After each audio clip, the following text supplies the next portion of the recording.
yo soy Carlos, soy profesor de Statistics para la asignatura de Métodos de Previsión para ADE de la UB. Y antes de empezar con la primera clase os voy a explicar un poco cómo va a funcionar todo el curso. El curso está orientado a preparar toda la asignatura desde el principio para todo el semestre, de forma que si os apuntáis con tiempo os servirá para ir preparando todas las pruebas de evaluación continua y si os apuntáis más al final pues os servirá sobre todo para preparar el examen. El curso está formado por dos tipos de clases. Tendremos las clases grabadas en vídeo, donde os explicaré de cada tema toda la teoría y haremos ejercicios enfocados a cómo os los preguntan después en el examen y a cómo lo hacéis en clase, todo súper orientado a cómo lo hacéis en vuestra universidad. Y tendremos también un vídeo en el que haremos un esquema de toda la teoría y un último vídeo donde resolveremos un modelo del examen final. Y por último tendremos la clase online en directo, que la haremos cuando se acerque la fecha del examen final, lo haremos a través de Google Meet, donde resolveremos las últimas dudas y resolveremos el examen del último año. Los vídeos los podréis mirar en el momento que queráis. Lo único que tenéis que tener en cuenta es que vais a tener un máximo de 3 visualizaciones por cada vídeo, ya que el curso es de uso individual. Las primeras clases del curso son gratis y las tenéis en YouTube para poder probar. Para acceder al curso completo sí que tendréis que hacer la inscripción por la web. Además, cuando os apuntáis al curso, os enviamos a casa por correo postal un dossier encuadernado con todos los apuntes pasados a ordenador, con ejercicios, con las pruebas de evaluación continua, con todos los exámenes, con todo el material que vais a necesitar para todo el curso.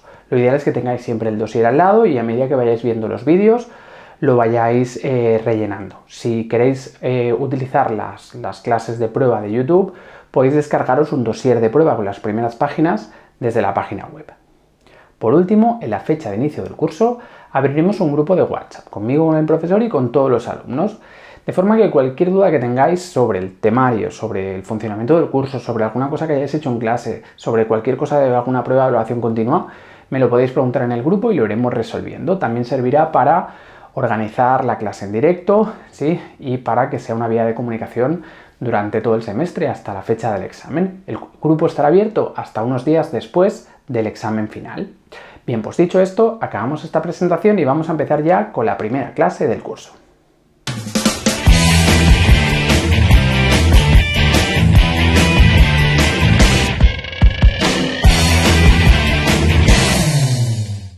Hola a todos, yo soy Carlos, soy el profesor de Statistics para la asignatura de Métodos de Previsión para ADE de la UB.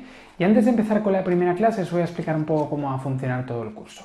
El curso está orientado a preparar sobre todo el examen final de la asignatura, aunque para aquellos que hagáis evaluación continuada os servirá para ir haciendo las pruebas de evaluación continuada, porque tendréis los vídeos con toda la teoría, tendréis el dossier con el material y tendremos el grupo de WhatsApp, así que si necesitáis más material para hacer lo que sea de continuada me lo podéis ir pidiendo sin ningún problema. También os ayudaré con el tema del Excel, del Gretel y demás. Así que os servirá tanto para los que os presentéis para el examen final como para los que hagáis evaluación continuada.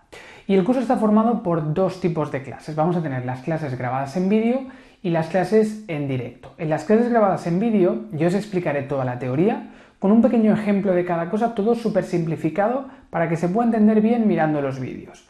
Los vídeos los podréis ver en el momento que queráis, tendréis toda la teoría explicada en los vídeos, lo único que tenéis un máximo de 3 visualizaciones por cada vídeo. Después perderéis el acceso, así que lo tenéis que administrar de forma que lo miréis a lo mejor una vez al principio para hacernos una primera idea, otra vez para hacer la continuada y otra vez os lo miráis justo antes del examen para repasar, como os vaya mejor. Pero que tengáis en cuenta ese límite de 3 visualizaciones, pero tendréis los vídeos para ir mirándoos toda la teoría. Y luego la clase más importante va a ser la clase final en directo. Poco antes del examen haremos una última clase, una clase en directo que la haremos a través de Zoom o de Google Meet, en la cual vamos a hacer lo siguiente. Primero, me podéis preguntar todas las dudas que hayáis tenido mirando los vídeos. De hecho, me lo podéis preguntar también en el grupo de WhatsApp sin problema. Pero antes de nada resolveremos todas las dudas que os hayan quedado. Después haremos un poquito de esquema con las cosas más importantes y nos dedicaremos prácticamente toda la clase a ir resolviendo los modelos de exámenes que tendréis al final del dossier. Trabajaremos con un montón de modelos de examen. Es súper importante que cojáis práctica con lo que os preguntan en los exámenes, porque normalmente os preguntan cosas muy parecidas de un año para otro. Así que, bueno, al final del dossier tenéis un montón de exámenes de los últimos años, iremos haciendo los que nos dé tiempo. También en el dossier os he puesto algunos solucionados y el resto, los que no nos dé tiempo a hacer, yo os paso las soluciones también para que los podáis tener también para ir practicando. Ya veréis que después de la clase en directo final, prácticamente estaréis como para ir al examen, porque habremos hecho, pues, seguramente 3 modelos de exámenes de los últimos años. Además os pasaré las soluciones de un par más y además en el dossier tendréis un par más resueltos. Así que, bueno, tendréis todo lo necesario para hacer un poquito de repaso después de esa clase final y ir al examen, que ya veréis que os irá muy bien, que a la gente después le va muy bien el examen. ¿Vale? Entonces, eso respecto a las clases que vamos a tener. Luego, para poder seguir el curso, vais a tener un dossier de la asignatura, un cuadernillo que os enviamos a casa. Es este dossier, os lo enviamos a domicilio por correo postal y vais a tener todo el material necesario para poder seguir la asignatura. Tenéis toda la teoría, tanto de los modelos deterministas, esta primera parte del análisis clásico, como después el análisis estocástico que tenéis de los últimos temas, ¿sí? Con los modelos ARIMA y demás. Tendréis toda la teoría y además al final vais a tener pues, modelos de preguntas tipo test de continuada. Tendréis también exámenes de los últimos años. Algunos os los he puesto resueltos para que los podáis mirar. Y después tenéis todos los exámenes de los últimos 5 años, que son los que intentaremos resolver en la clase en directo. Así que tenéis todo el material. Yo no os recomiendo que estudiéis nada más que lo que tenéis aquí. Con esto que tenéis aquí es más que suficiente para aprobar y para sacar muy buena nota en la asignatura.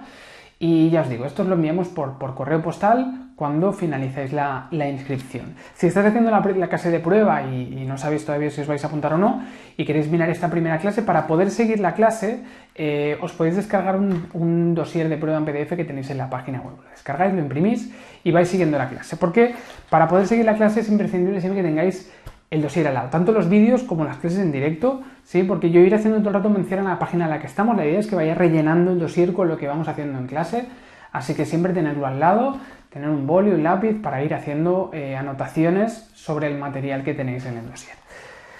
Vale, y luego por último tenemos el grupo de WhatsApp. En la fecha de inicio del curso abriremos el grupo de WhatsApp donde estarán pues, todos los alumnos y estaré yo, el profesor. Y nos servirá un poco para hacer todo el seguimiento del curso, de forma que cualquier duda que tengáis sobre el funcionamiento del curso, sobre cómo acceder a los vídeos, cualquier problema que tengáis con el acceso a los vídeos, con el material, con lo que sea, pues tendremos el grupo de WhatsApp para que lo vayamos solucionando. Sobre todo el grupo se utiliza para resolver dudas. Cuando se acerque la fecha del examen ya veréis que la gente empieza a colgar dudas, yo iré resolviendo todas las dudas que tengáis, os iré haciendo audios para resolveros todas las dudas y que quede todo súper claro. Y el grupo de WhatsApp, pues cuando se acerque, bueno, cuando después del examen final, pues ya cerraremos el grupo y ya está. Pero nos servirá durante todo el curso hasta el examen final, ya os digo, sobre todo para resolver dudas de teoría, pero se puede utilizar pues para que me preguntéis cualquier cosa relacionada con el curso. Venga, pues dicho esto, vamos a empezar ya con esta primera clase de prueba del curso.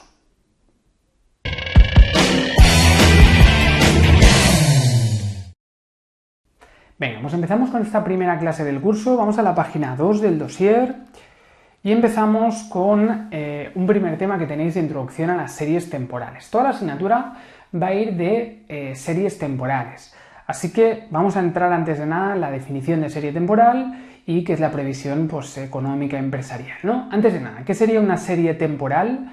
Las series temporales es un conjunto de observaciones que tendremos en diferentes momentos del tiempo, ¿no? Intentaremos mostrar a partir de un análisis pasado, a partir de lo que sabemos de la serie temporal en el pasado, intentaremos predecir lo que ocurrirá en el futuro, ¿no?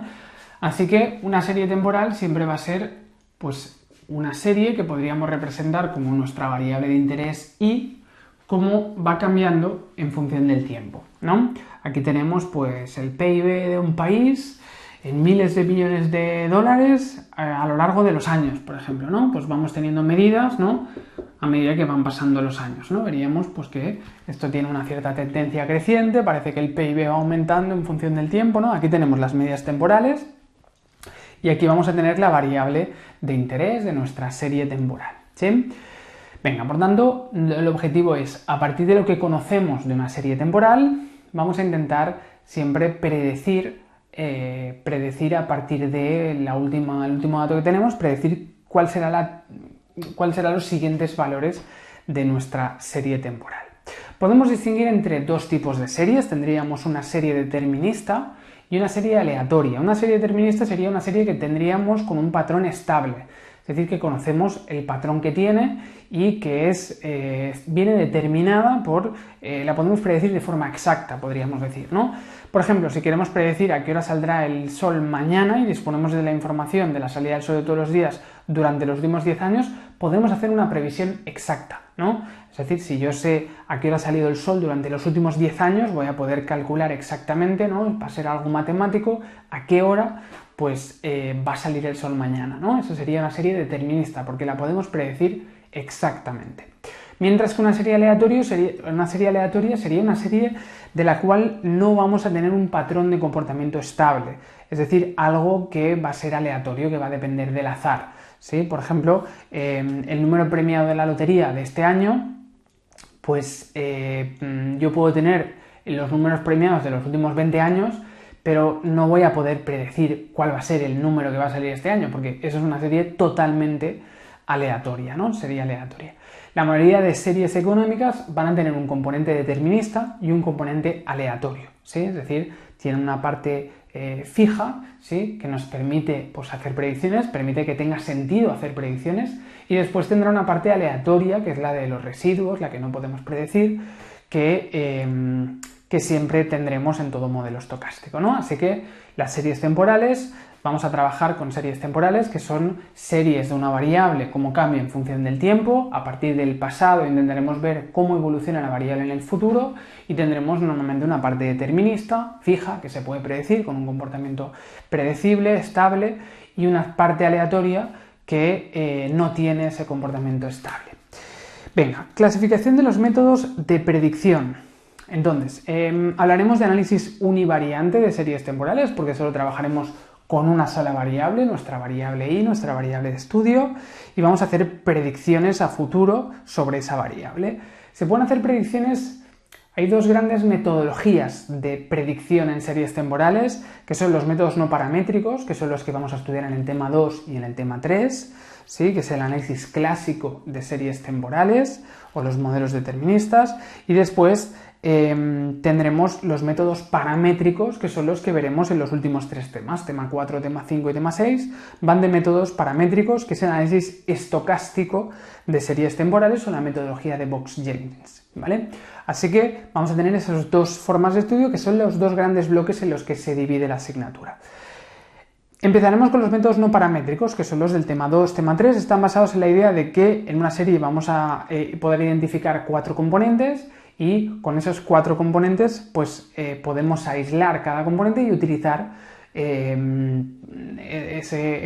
componentes aislados para poder hacer predicciones, ¿no?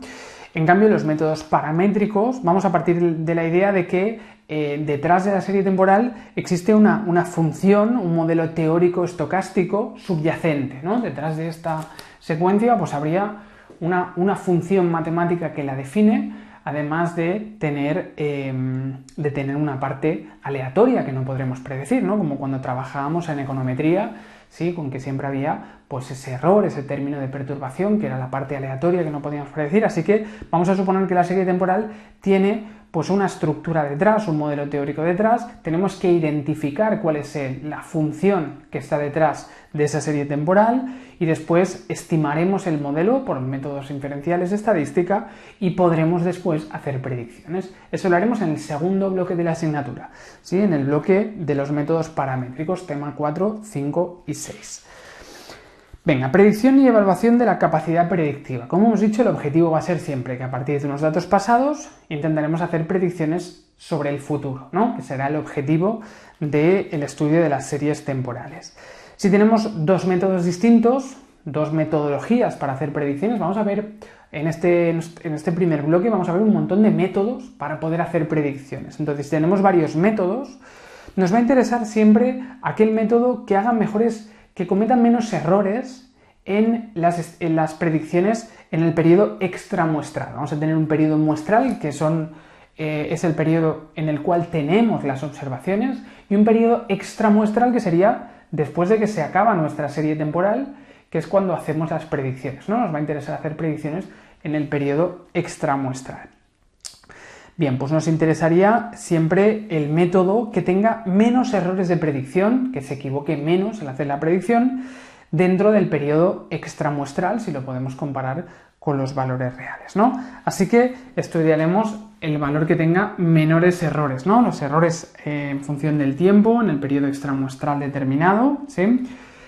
El error, pues como ya hacíamos en econometría, lo podemos calcular a partir del valor real, el valor real de la variable, que sería este valor i de t más m, ¿sí? T será el último valor de la serie temporal y m sería el periodo extramuestral. Por ejemplo, pues si tengo 10 valores en la serie temporal, pues sería la i de 10 más 1, sería la predicción para el periodo 11, ¿no? 10 periodos que tengo más 1 extramuestral, o sea, el error del periodo siguiente del último, podríamos decir, pues es su valor real menos el valor predicho, el valor que hacemos, del cual le hacemos la predicción, ¿sí? Es decir, la predicción del último valor más m, podríamos decir, ¿no?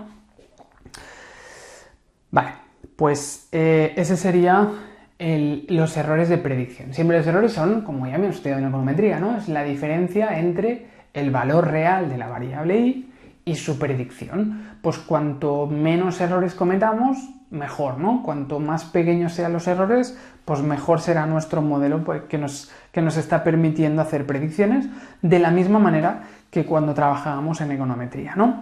Así que para poder valorar lo bueno que será ese método para hacer predicciones, podemos hacer el cálculo de varios indicadores que de hecho los habíamos visto también en econometría, ¿no? Que era el error absoluto medio, el EAM, el error absoluto medio, que es hacer el sumatorio de los errores entre h en valor absoluto, ¿sí? El sumatorio de todos los errores dividido entre h,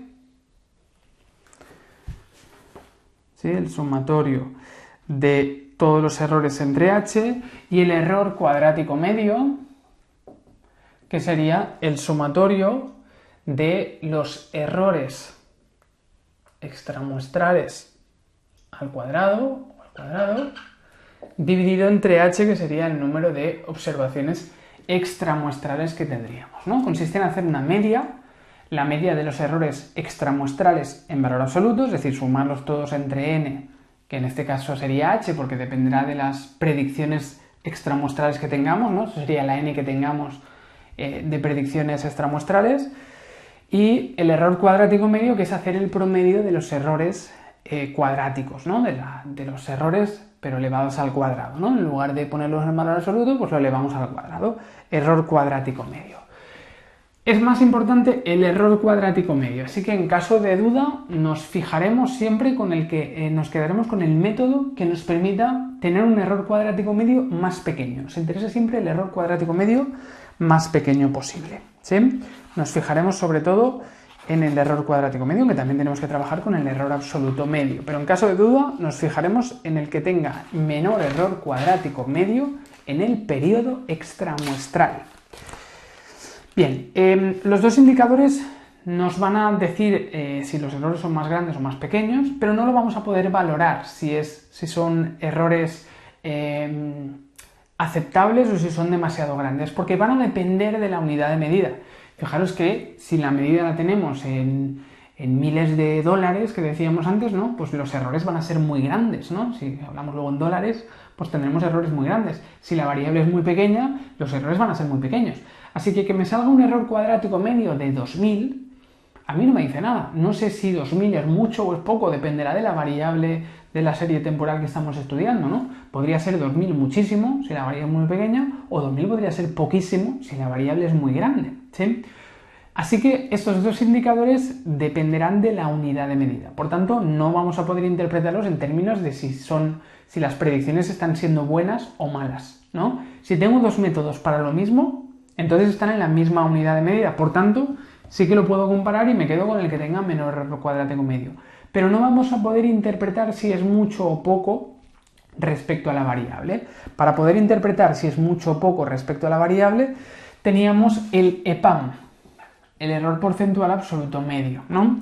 Que consistía en hacer el sumatorio del error muestral dividido entre la y, dividido entre el valor real de la y, ¿sí? Entre la realidad,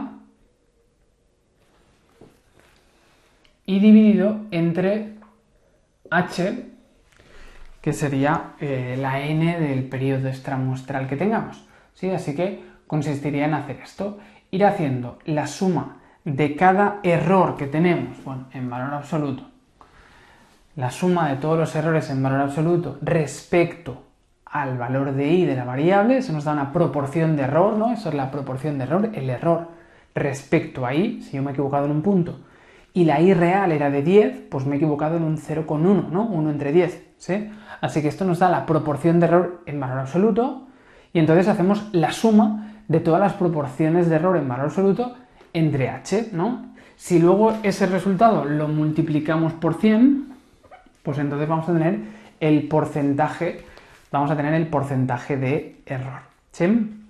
Así que el EPAM sí que lo podemos interpretar para valorar si es un buen modelo o un mal modelo, ¿no? Si el EPAM es menor del 1%, quiere decir que tiene muy buena capacidad predictiva. Menos del 1% es que tiene buena capacidad predictiva. Es muy pequeño el error, menos del 1%. Entre el 1 y el 3%, buena capacidad predictiva. Entre el 3 y el 5, capacidad predictiva regular. Y más del 5% diremos que tiene baja capacidad predictiva, ¿sí? Venga, así que tendremos estas tres formas de analizar los errores de predicción en el periodo extramuestral. Siempre nos interesa lo más bajo posible. Si tenemos que elegir entre dos métodos, ¿cuál de los dos está haciendo mejores predicciones? Nos fijamos en el que tiene menor error cuadrático medio, ¿sí? Nos fijamos en el que tiene menor error cuadrático medio. Y si queremos valorar si las predicciones están siendo buenas o malas, si el método de predicción está dándonos buenas o malas predicciones, entonces siempre necesitamos el EPAM, porque estas dos medidas nos van a dar valores con unidades que no podremos interpretar en términos de mucho o poco, ¿sí? Venga, vamos a hacer un ejemplo para valorar si tenemos dos métodos de predicción diferentes, con cuál de los dos métodos nos quedaríamos, y vamos a hacer el cálculo pues, del error absoluto medio, el error cuadrático medio o del EPAM, ¿no?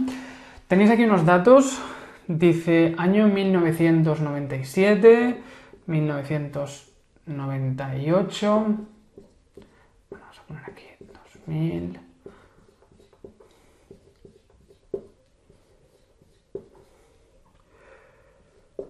periodo, es el primer periodo de la serie, el tercero, el cuarto, el quinto, el sexto y el séptimo. Y luego tenemos las ventas, ¿no? Las ventas de una empresa, que sería nuestra I sub t, ¿no? Nuestra variable de estudio. Es decir, tenemos 5, luego tenemos 8, 4, 1... No. Sí, 5, 8, 4, 1, 5... y después 8 y 6, ¿no? Venga, entonces, resulta que tenemos dos métodos. Un primer método, método 1, que nos ha hecho las siguientes predicciones. Nos ha dicho que esto es un 5, ha predicho que en el año 1998 será un 5, después que será un 8, que será un 4, que será un 1, un 5 y un 5, ¿sí? Esas son las predicciones que nos hace el método 1. Las predicciones de i según el método 1. Y luego tenemos las predicciones de i según el método 2. Y resulta que según el método 2 nos predice que siempre será 4,6 de ventas. Bien, entonces, nos han hecho una línea aquí en la tabla que nos marca el periodo extramuestral. Es decir, nosotros teníamos estos datos, ¿no? Hemos calculado el modelo para hacer predicciones con estos datos y después hemos intentado hacer predicciones en los periodos posteriores, que además ya tenemos, ¿no?, los valores reales de la i, pero eso los consideramos como periodo extramuestral, porque hemos utilizado los datos hasta aquí para hacer nuestro modelo que nos hace predicciones, ¿sí? Así que este sería nuestro periodo extramuestral. Vamos a hacernos así un poquito la tabla. Así que para calcular los errores, ¿qué necesitamos? Necesitaremos calcular los errores del periodo, decíamos, extramuestral, ¿no? Así que tendríamos que calcular estos dos errores, ¿no? Antes de nada, calculamos los errores. Los errores hemos dicho que era la diferencia entre el valor real y la predicción, ¿no? Hemos dicho que el error es siempre la diferencia entre el valor de y la predicción de y, ¿no? ¿Sí? Simplificándolo. Así que de la primera observación extramuestral, ¿no? Fuera de la muestra original, la primera observación extramuestral, ¿cuál ha sido el valor real de y? Las ventas han sido de 8, pero la predicción según nuestro modelo calculado con estos datos, la predicción era que tendría 5 de ventas, ¿no? Pues la diferencia es de 3. 8 menos 5, 3. Ese es el error de predicción en el primer periodo extramuestral para el método 1. Y aquí pues sería 8 menos 4,6, por tanto tendríamos pues 3,4. Ese sería el error para el método 2. ¿Sí? Ese sería el error de predicción para el método 1 y para el método 2 para la primera observación extramuestral. Y para la segunda observación extramuestral tendríamos que el valor de y es 6 menos la predicción 5 sería 1, ¿no? El error. Y el error para el segundo método sería 6 menos 4,6, que sería 1,4. ¿Sí? Ya tenemos los errores extramuestrales para las dos predicciones, los dos métodos de predicción que tenemos, ¿no? Así que vamos a ver cuál de los dos métodos creemos que es mejor. Bueno, vamos a calcular los 3 cálculos que hemos visto, ¿sí? Para los dos métodos. Por ejemplo, el error absoluto medio. ¿Cómo calcularíamos el error absoluto medio? El error absoluto medio para el primer método, vamos a decir aquí método 1, pues sería hacer la suma en valor absoluto de los errores, es decir, sería 3 más 1, ¿no? 3 más 1, la suma de todos los errores según ese método, en valor absoluto, en este caso los dos valores eran positivos, pues se nos quedan igual, entre el número de observaciones extramuestrales h, es decir, entre 2 en este caso, ¿no? Podría ser que tuviera 3, 4, las que fueran, ¿eh? En este caso tengo 2 observaciones extramuestrales, es decir, 3 más 1, 4, entre 2, 2. Ese es el error absoluto medio del método 1. Y el error absoluto medio del método 2, ¿cuál sería? Pues lo mismo con el método 2, sería 3,4 el primer error, más 1,4 el segundo error, entre 2 hacemos el promedio en valor absoluto de los errores, ¿no? Y eso nos daría igual a 3,4 más 1,4 sería 4,8, 4,8 entre 2, ¿no? Tendríamos 2,4. Venga, ya tenemos el error absoluto medio para los dos, ¿no? De momento, ¿cuál parece que es mejor método de predicción? Pues parece que el mejor método para predecir, de momento, parece que es este, ¿no? Que tiene menos error absoluto medio. Pero decíamos que la mejor forma de valorar lo bueno que es un método para hacer predicciones era el error cuadrático medio, ¿no? El error cuadrático medio sencillamente es coger los errores y hacerles el promedio de los cuadrados de los errores, ¿no? Es decir, sería 3 al cuadrado más 1 al cuadrado, ¿no? Los errores al cuadrado y le hacemos la media, los sumamos todos y los dividimos entre el número de errores, ¿sí? Y en el caso del método 2, esto sería el método 1, método 2 sería 3,4 al cuadrado más 1,4 al cuadrado y entre 2, ¿no? Si hacemos estos dos cálculos, esto nos daría igual a 5 y a 6,76. Bien, pues ya tenemos el error cuadrático medio del método 1 y el error cuadrático medio del método 2. Ahora ya, con esto es suficiente para poder decir cuál es el mejor método de los dos. El mejor método hemos dicho que es el que tenga menor error cuadrático medio en el periodo extramuestral. Así que este es el mejor método de estimación. Nos quedamos con el método 1. El método 2 es peor. Es mejor el método 1 para hacer predicciones que tenemos aquí, ¿sí? Bien, de todas maneras, el método 1 hemos dicho que es mejor que el 2, pero el método 1 es un buen método de predicción, nos está sirviendo, nos está haciendo buenas predicciones en el periodo extramuestral, pues para eso necesitaríamos hacer el EPAM, ¿no? Y para hacer el EPAM decíamos que teníamos que resolver la proporción de error, es decir, el error respecto al valor de y, ¿no? Y hacerle el promedio, es decir, sería 3 respecto a 8, ¿no? La proporción de error que ha habido en la primera predicción, la proporción de error que ha habido en la segunda predicción, es decir, 1 entre 6. Y finalmente le hacemos el promedio, ¿no? le hacemos el promedio, que sería dividirlo entre 2 y en este caso luego multiplicarlo por 100, ¿no? Si hacemos este cálculo nos daría un 27,1%. ¿Sí? Tendríamos un EPAM del 27,1%. El EPAM del método 1, ¿qué nos está diciendo? Pues que este método de predicción, aunque es mejor que el método 2, es bastante malo, es malísimo, ¿no? Nos está diciendo que tiene muy baja capacidad predictiva. Más de un 5% es muy baja capacidad predictiva, así que en este caso es bajísima, ¿no? Es muy mal modelo de predicción. En este caso no está acertando demasiado al predecir la serie, ¿sí? Aunque es verdad que es mejor que el método 2, ¿no? Y luego podemos hacer el EPAM del método 2, ¿no? Vamos a ver el EPAM del método 2, pues sería hacer el error que hemos tenido, es 3,4 respecto a 8, que es el valor real de la primera observación extramuestral, más 1,4 entre 6 y entre 2 y multiplicado por 100, ¿no? Si hacemos este cálculo, esto nos daría un 32,9%. 32,9%, ¿no? Vale. Venga, por tanto, tendríamos que este también tendría una capacidad predictiva muy baja, incluso sería peor, ¿no? Como ya hemos dicho antes.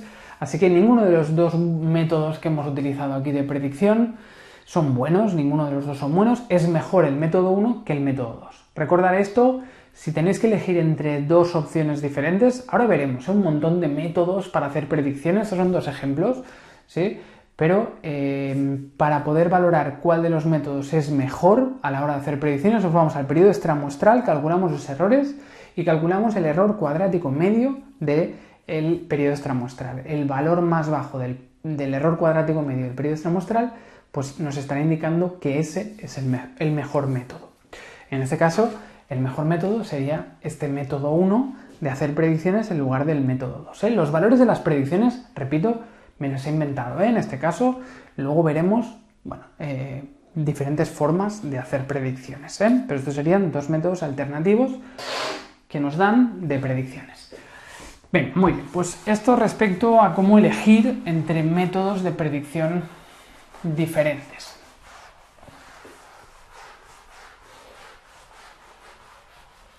Bien, más cosas.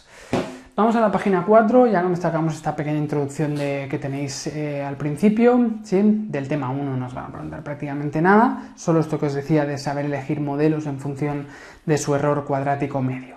Empezamos ya con los modelos deterministas, la primera parte de los modelos deterministas, que sería este tema 2. Entonces, los modelos deterministas entienden que en una serie temporal va a estar formada básicamente por 4 componentes. Por alguno o por todos los 4 componentes siguientes, que son la tendencia, el factor cíclico, el factor estacional y el movimiento irregular o factor irregular, ¿sí? La tendencia se refiere a si la serie en general crece o decrece, es decir, si miramos toda la serie con perspectiva, si vemos que la serie tiene una tendencia creciente o decreciente, eso es que tiene tendencia, ¿sí? Si no tuviera tendencia es que se mantendría estable. ¿Sí? Así que la tendencia representa la evolución a largo plazo de la serie, puede ser creciente o decreciente si tiene tendencia. Si no tuviera tendencia diremos que tiene un nivel determinado, ¿no? La tendencia a largo plazo se puede representar como una función lineal o con una función cuadrática, exponencial y demás. Bueno, tendremos la tendencia que es a largo plazo. Luego tenemos el factor cíclico. El factor cíclico son los movimientos que vamos a tener oscilatorios por encima o por debajo de la tendencia, es decir, van a ser grandes movimientos que va a seguir la serie temporal por encima de la tendencia general o por debajo de la tendencia general, ¿no? Imaginaros que estamos hablando del crecimiento del PIB de un país, ¿no? Que decíamos en el ejemplo inicial. Pues entonces vamos a tener una tendencia a largo plazo, ¿no? La tendencia es que el PIB en general, en casi todos los países, la mayoría de los países, la tendencia es que el PIB va creciendo, ¿no? A lo largo de los años, ¿no? Hay una tendencia general de crecimiento del PIB. Pero después vamos a tener factores cíclicos, ¿no? Es decir, hay años en los que la economía crece por encima de su valor potencial, como si dijéramos, de su tendencia a largo plazo, ¿sí? Que es periodos de expansión, donde hay más crédito de lo normal, burbujas y demás, ¿no? Y después tendremos periodos en los cuales creceremos por debajo de la tendencia, ¿no? Y durarán seguramente varios años, ¿no? La fase expansiva, la fase depresiva o recesiva, ¿no? Así que son aquellos movimientos oscilatorios que estarían por encima o por debajo de la tendencia, ¿no? Una fase expansiva de varios años, pues sería un factor cíclico, ¿no? Una fase recesiva de varios años, pues también. Bien, y luego tenemos el factor estacional. El factor estacional vamos a tener que es aquel factor, aquellas oscilaciones que se producen, que se repiten dentro de un mismo año, ¿sí? El factor estacional se repite dentro de un mismo año. Normalmente hay oscilaciones que tienen que ver con el momento del año en el que estamos, ¿no? Si hablamos del PIB español, pues ¿qué va a ocurrir? Pues que depende mucho del turismo, ¿no? Entonces siempre el PIB crece mucho en los años de verano, ¿sí? Y luego en los años donde baja el turismo, en los meses de verano, quiero decir, y en los meses donde no hay turismo, pues no crece tanto el PIB, ¿no? Así que vamos a tener una tendencia, pues, que podríamos analizar trimestralmente o mensualmente, ¿no? Veríamos que hay años donde el PIB tiene tendencia a crecer más, meses, perdón, en los que el PIB tiene tendencia a crecer más, y hay meses en los cuales el PIB tiende a crecer menos, ¿no? Por tanto, vamos a tener pues unas oscilaciones que se repiten de un año para otro, ¿no? Se repiten, pues que el primer trimestre sube más de lo normal, el segundo baja y el tercero sube mucho y el cuarto baja, trimestres, ¿no?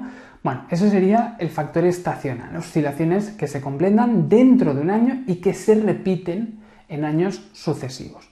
Y finalmente tenemos el movimiento irregular, que son variaciones que no están recogidas en los componentes anteriores y que tienen carácter residual, es decir, que no son ni tendencia, ni factor cíclico, ni estacional, y que se dan pues, por varios motivos, ¿no? Pues pueden ser se puede hablar de tendencia irregular por parte aleatoria, que es algo que no sabemos explicar, accidentales, aleatorios, ¿no?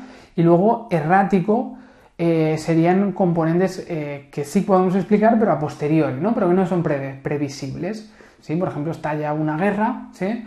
Y eso produce un shock en la economía durante esos meses, o estalla una pandemia o lo que sea, ¿no? Pues podemos ver que en algunos periodos determinados se ha producido una oscilación fuera de lo normal, fuera de la tendencia, el factor cíclico y el factor estacional.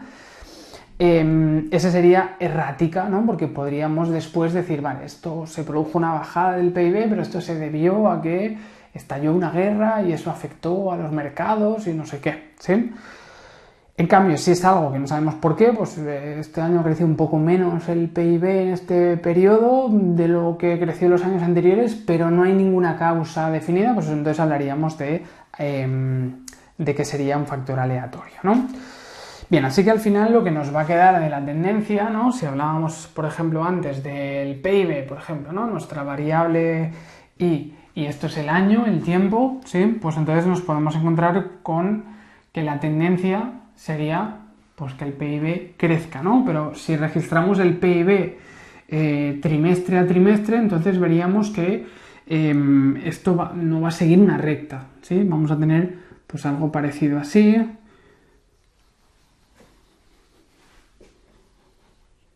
¿Sí? Donde lo que os decía, ¿no? Pues años de expansión económica, pues estaremos aquí por encima de la tendencia, ¿sí? Y después, pues tendremos unos cuantos años en los que crecemos menos del potencial porque hemos vivido en una burbuja y luego crecemos más que el potencial, ¿no? Ese sería el factor cíclico, ¿sí? Estos grandes periodos que están por encima o por debajo de la tendencia. Y luego tendríamos el factor estacional, ¿no? Si vemos que este es el primer trimestre, el segundo, el tercero y el cuarto. Y luego se vuelve a repetir primero, segundo, tercero, cuarto, primero, segundo, tercero, cuarto, ¿no? Y vemos que siempre sigue el mismo patrón, pues eso sería el factor estacional. Y el factor irregular, pues serían aquellas cosas que, por ejemplo, aquí pues vemos que hay un pico para abajo, que no sabemos muy bien por qué ha sido, pero que se ha crecido menos, o sí que lo sabemos, ¿no? Pero que no es ni la tendencia, ni el factor estacional, ni el ciclo, ¿sí? Así que aquellas fluctuaciones que estén fuera de estos tres componentes que decíamos, pues le llamamos el movimiento irregular. Bien, normalmente trabajaremos diciendo que la variable i, nuestra variable dependiente, en este caso el PIB del país, pues será una suma de los 4 componentes, de la tendencia, más del componente cíclico, más el componente estacional, más el componente irregular. ¿Sí? Así que si queremos saber en qué punto de la variable y estaremos, en qué valor de PIB tendremos en un periodo determinado, pues deberíamos saber el valor de la tendencia en ese punto, el valor del componente cíclico en ese punto, el estacional en ese punto y el irregular en ese punto. ¿Sí? Sería la suma de los 4 elementos lo que nos daría el valor real de la i, ¿no? Ese sería un esquema aditivo, que son los esquemas que vamos a trabajar cuando hagamos los cálculos. Siempre vamos a suponer esquemas aditivos. Al final veremos un poquito qué ocurre cuando sea un esquema multiplicativo, pero en general trabajaremos con esquemas aditivos. Si fuera un esquema multiplicativo, sería que estos componentes no se están sumando, sino que se están multiplicando para darnos el valor de i. ¿Sí? Eso sería un esquema de tipo multiplicativo. Y un esquema mixto sería que hay una parte aditiva y una parte multiplicativa, ¿no? Como sea la combinación, ¿sí? Una parte de suma, una parte de multiplicación. Pero ya os digo, en general vamos a trabajar con esquemas aditivos, así que vamos a suponer que hay estos 4 componentes que nos definen el valor de i, y eso es lo que vamos a utilizar para poder hacer la predicción. Aislaremos el componente de la tendencia, aislaremos el componente estacional, estos normalmente son un poco más difíciles, no los vamos a trabajar, y entonces a partir de aquí, sumando los dos, pues nos va a dar el valor de la i sub t, ¿no? Y si lo hiciéramos de todo, pues sumando los 4 nos daría el valor de la i sub t. Bien, instrumentos para determinar el esquema de integración. Tendríamos un gráfico de la serie, un gráfico de la media desviación. Si tenemos un esquema aditivo, entonces observaremos que no aumenta la variabilidad por mucho que aumente el tiempo. Es decir, si yo tengo esta tendencia, pues esto irá avanzando en el tiempo, sí, pero esto no crecerá, tendrá formas, como si dijéramos, paralelas, ¿no? Eso sería un esquema de tipo aditivo, si lo tenemos así. En cambio, si tuviéramos que las fluctuaciones que tenemos cada vez son mayores, entonces tendríamos un esquema de tipo multiplicativo. ¿Sí? Así que podemos identificar el tipo de esquema a partir de esto. Vamos a ponerlo un poquito mejor en la pizarra. Tendremos 2 tipos de esquema, el esquema aditivo y el esquema multiplicativo.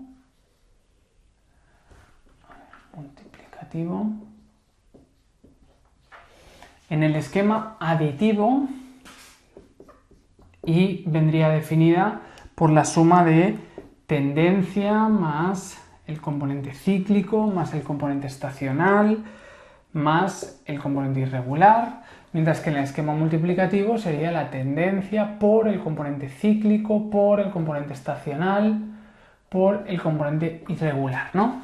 En un gráfico IT, ¿no? Y en función del tiempo, ¿no? Esto veríamos que sigue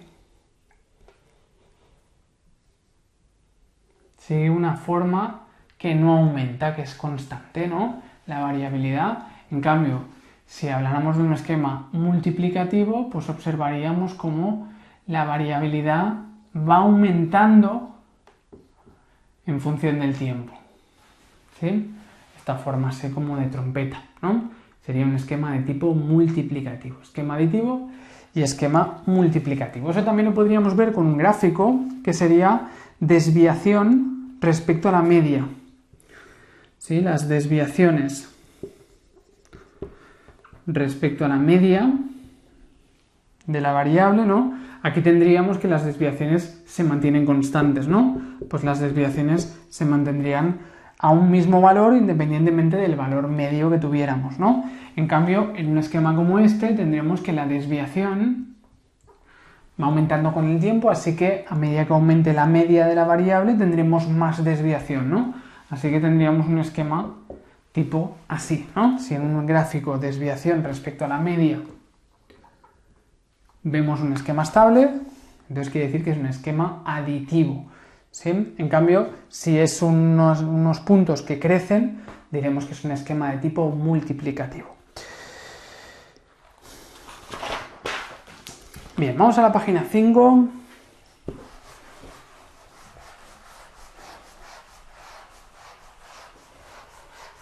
Entonces, como os explicaba antes, al final nos vamos a fijar básicamente en los dos componentes más sencillos de estudiar, que son la tendencia a largo plazo y el componente estacional. Si tenemos datos mensuales o trimestrales, ¿no? Pues veremos esos patrones que se repiten dentro de un mismo año, ¿sí? Así que nos van a quedar definidos 4 tipos de series, si nos fijamos solo en tendencia y componente estacional, que serán estas 4 series que tenéis en la página 5, que son las 4 series que vamos a trabajar. Tenemos las series de tipo 1, las series de tipo 2, series de tipo 3 y las series de tipo 4. ¿Sí? Donde las series de tipo 1 serían series que no tienen tendencia y que no tienen componente estacional. ¿Sí? Es decir, que se mantienen estables a lo largo de un valor, pues alrededor de un valor, no hay una tendencia a largo plazo para arriba o para abajo, y además no tenemos que se vaya repitiendo un patrón dentro de un mismo año, ¿no? Decimos que no tiene componente tendencial ni tiene componente estacional, ¿no? Sin tendencia ni estacionalidad, ¿sí? En cambio, las series tipo 2 tampoco tendrán tendencia, pero sí tendrán, vamos a decir, no tendencia y no estacionalidad. No tendencia, pero sí tendrán estacionalidad. Series de tipo 2. Después tendremos unas series que serán las series de tipo 3, que serían aquellas que sí tienen tendencia. Sí tienen tendencia. Las series de tipo 3 y las de tipo 4 sí que tienen tendencia. Pero estas serán sin estacionalidad y estas serán con estacionalidad, ¿no? Las series más complejas serán las series tipo 4, que tendremos tendencia y estacionalidad, componente estacional, ¿sí? Las series más sencillas serán las series tipo 1, que no tendremos ni tendencia ni estacionalidad. Bien, ¿cómo podemos identificar una serie de un tipo o de otro? Pues lo podemos mirar en un gráfico, ¿no? Si tenemos un gráfico como este, ¿esto qué ocurriría aquí? Pues que primero sube, luego baja, luego nos vuelve a bajar, luego sube, luego baja, pero luego sube, luego baja, luego, ¿no? Ese sería un componente que no tiene una tendencia clara, ¿no? Y que tampoco tenemos un patrón que se va repitiendo en periodos anuales, ¿no? Por tanto, no tiene tendencia y no tiene componente estacional. En cambio, si hablamos de una serie de tipo, esto sería una serie de I en función del tiempo, ¿eh? O sea, las ventas de una empresa, pues hace años que venden más o menos lo mismo y no depende del periodo del año, venden más o menos, venden todo el año más o menos igual, ¿sí? Así que tendríamos una serie tipo esta. En cambio, si hablamos de series de tipo 2, no tendremos tendencia, pero sí tendremos un componente estacional, ¿sí? Es decir, que vamos a tener IT en función del tiempo, ¿sí? Pues tenemos que el primer periodo está aquí, aquí arriba, después hay una bajada, después sube, después baja, pero no tanto como estábamos, ¿no? Y luego vuelve a subir al punto original, ¿no? Y luego vuelve a ocurrir lo mismo, volvemos a bajar, volvemos a subir, a bajar y a subir.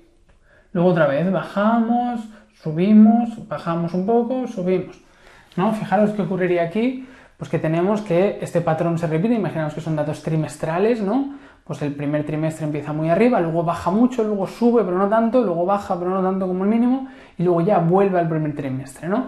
Y este patrón se va repitiendo, es decir, no tiene una tendencia a largo plazo, pero sí tiene estacionalidad, ¿sí? Bien, luego tenemos las series de tipo 3. Estas series tienen tendencia pero no tienen estacionalidad, ¿sí? Es decir, sería una serie pues como la que tenéis aquí en el esquema, pues que va subiendo, por ejemplo, ¿no? Pero que vemos que no hay ¿no? Va subiendo pero sin ningún patrón que se va repitiendo dentro de cada año, ¿sí? Y por último, las series tipo 4 serán las series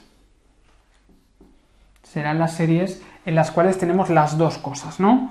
Que sería algo parecido a esto. Tenemos, pues primero baja, luego vuelve a bajar, luego sube, luego baja, luego vuelve a bajar, luego sube, luego baja, luego vuelve a bajar, luego sube, ¿no? Fijaros que tendríamos un patrón que se va repitiendo, ¿sí? Y además tenemos una tendencia a largo plazo, en este caso creciente, podría ser también decreciente, ¿eh?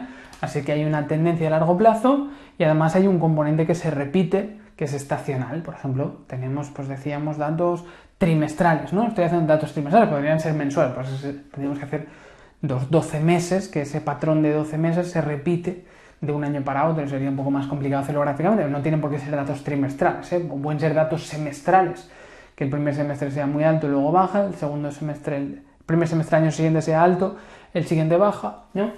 Bueno, esos serían los 4 tipos de series con las que vamos a trabajar, ¿sí? Todo el primer bloque de la asignatura, el bloque de análisis clásico, va a consistir en detectar o trabajar con métodos de predicción, diferentes métodos de predicción que podemos utilizar en cada una de los 4 tipos de series, ¿sí? Así que el análisis clásico básicamente van a ser formas, cálculos que podemos hacer para hacer predicciones de periodo extramuestral en función del tipo de serie que tengamos. Tendremos diferentes metodologías dentro de cada tipo, lo iremos viendo durante este primer bloque de la asignatura. Bien, dice, según el tipo de serie que se trate, serán más adecuados unos métodos de predicción u otros.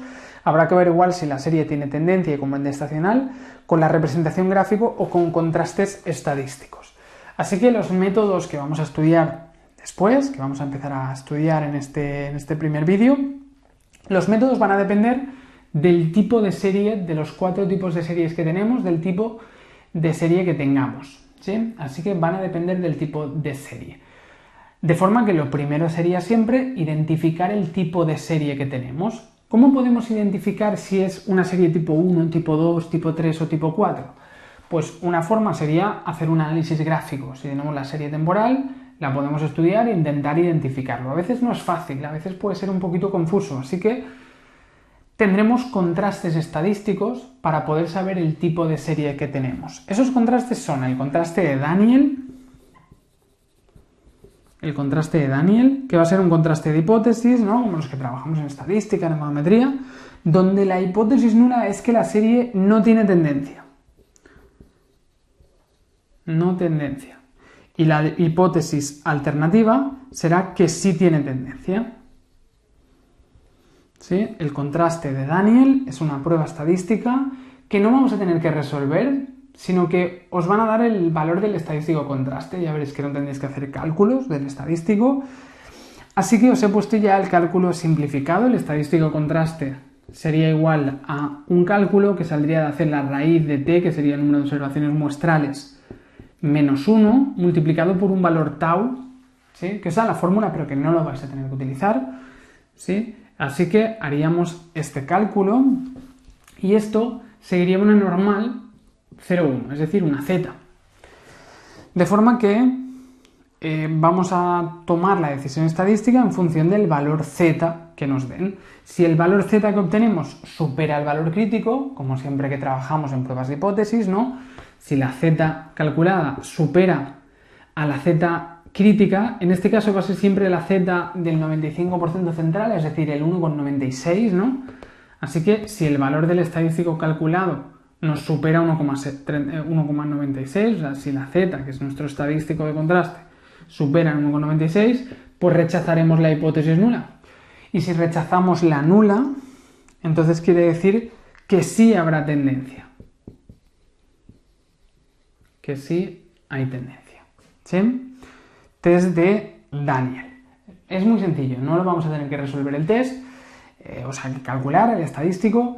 Sí que os van a pedir que lo interpretéis el valor, es decir, os van a decir, el test de Daniel nos ha dado una z de 3. ¿Eso qué quiere decir? 3 supera 1,96, rechazo la nula, es decir, el test la serie temporal, puedo afirmar que tiene tendencia a la población, ¿sí? Así que sí que tiene tendencia. Será una serie tipo 3 o tipo 4, ¿sí? Si el test de Daniel nos lleva a rechazar. En cambio, si el test de Daniel nos da una Z de 0,5, 0,5 no supera 1,96, en valor absoluto, va a ser siempre, aunque nos dieran menos 0,5 da igual, sería 0,5 en valor absoluto, os ponerlo así, os lo he puesto de hecho en valor absoluto. Bueno, esto es en valor absoluto, así que si nos sale menos 0,5, pues menos 0,5 sería 0,5, lo pasaríamos a valor absoluto, de hecho os lo van a dar siempre en valor absoluto, y como el valor no supera el 1,96, no rechazo la hipótesis nula, y eso quiere decir que no podemos afirmar que haya tendencia, ¿sí? Si nos dieran menos 0,5 en el test de Daniel, es que no podemos afirmar que haya una tendencia, ¿sí? Ese es el primer test para valorar si hay tendencia en la serie temporal. Y luego tenemos el test de Kruskal-Wallis. El test de Kruskal-Wallis es un test que nos va a permitir identificar si hay un componente estacional. ¿Sí? El cálculo, la prueba es similar, es decir, vamos a tener que la nula es que no tiene componente estacional. No tiene componente estacional. ¿No? Vamos a poner aquí. No componente estacional. Y la alternativa es que sí tiene componente estacional, ¿sí? Entonces, a partir de aquí, haremos un cálculo de un estadístico de contraste, que no lo vais a tener que resolver, o sea, la fórmula es diapositivas, pero no la vais a tener que utilizar. Sencillamente hay que saber que ese valor del estadístico será un valor h de Kruskal-Wallis, que es el estadístico que se utiliza, y que sigue una distribución chi cuadrado, con grados de libertad que van a ser S-1, donde S será el número de divisiones en la parte anual. Es decir, si hablamos de datos trimestrales, la S será 4, ¿no? Porque un año se divide en 4 trimestres. Si hablamos de datos mensuales, la S será 12, ¿sí? Porque hay 12 meses en un año. Así que a partir de aquí calcularemos el valor h de Kruskal-Wallis, el valor de chi cuadrado correspondiente, y lo compararemos. Si el estadístico calculado supera en valor absoluto, bueno, que en este caso siempre va a ser el valor positivo, nos supera el valor crítico, ¿sí? Vamos a decir el estadístico contraste que deje 0,05 de probabilidad a la derecha, que esto nos lo van a dar, ¿sí? Depende de qué tipo de datos estamos trabajando. Tenéis aquí los 3 valores críticos habituales, es decir, 19,68 si son datos mensuales, ¿no? Fijaros que S-1 es 11, ¿no? La chi cuadrado de 0,05 y 11, es decir, 12 menos 1. Grados de libertad es 19,68. Eso quiere decir que el valor crítico para datos mensuales será el 19,68. No lo tenéis que saber tampoco, os lo van a dar. Luego el valor crítico de chi cuadrado para datos trimestrales sería con una S-1 de 3, ¿no? 4 menos 1, 3, sería 7,81, y para datos semestrales, ¿no? Que sería 2 menos 1, 1, sería 3,84, ¿sí? Tenéis los 3 valores críticos para datos mensuales, trimestrales, semestrales, que son los más habituales. Sea como sea, siempre que el valor calculado del estadístico supere el valor crítico, pues como hacíamos en estadística, ¿no? Siempre rechazaremos la hipótesis nula. Y por tanto, en el test de Kruskal-Wallis, eso querrá decir que sí hay componente estacional.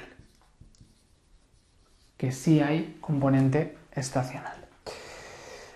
Venga, entonces, vamos a ver cómo os lo... Bueno, tenéis aquí una pequeña explicación, ¿no? De cómo interpretarlo. Pues como siempre en las pruebas de hipótesis.